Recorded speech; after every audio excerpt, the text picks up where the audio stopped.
Overnight, Israel's foreign ministry announced it will try to stop the UN agency for Palestinian refugees from operating in Gaza once the war is over. Israel has accused several staff of being involved in Hamas's terror attack, which killed 1,200 people and sparked the war. This week, UN's top court ruled Israel must do more to prevent genocide in Gaza, but the court stopped short of demanding a ceasefire. Deborah Patta is in Tel Aviv. Deborah, good morning.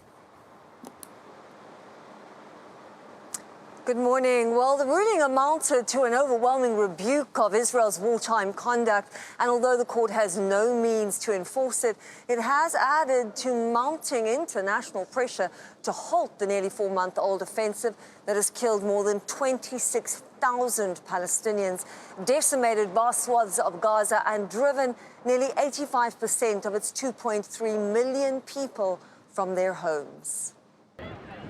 The war continues to close in on civilians inside Gaza, while thousands of miles away in The Hague, the United Nations International Court of Justice delivered its interim ruling on South Africa's case against Israel.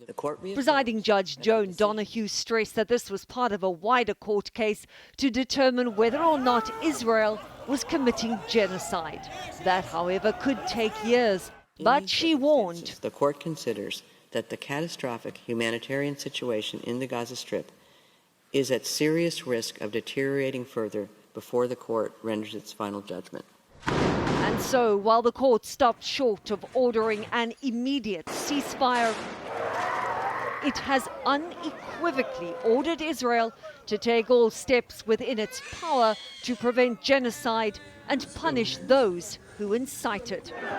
It also demanded that Israel provide food and water. The United Nations says 1.1 million are now facing starvation, and access to humanitarian aid, which is still only trickling in. Is blatant discrimination. Israeli Prime Minister Benjamin Netanyahu denied the accusation. The charge of genocide leveled against Israel is not only false, it's outrageous. And he pledged to continue defending Israel. Khan Yunis, the second largest city inside Gaza, is now a battlefield.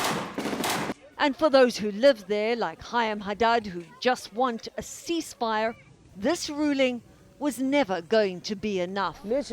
Why would the World Court give them more time to continue genocide against us? This is unjust and unfair.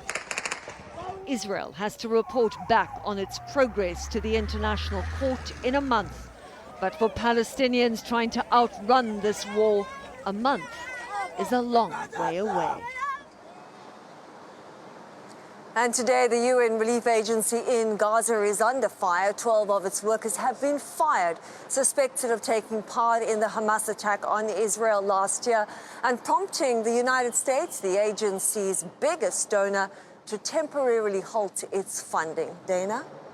All right, Deborah, thank you. Worth pointing out, today is Holocaust Remembrance Day.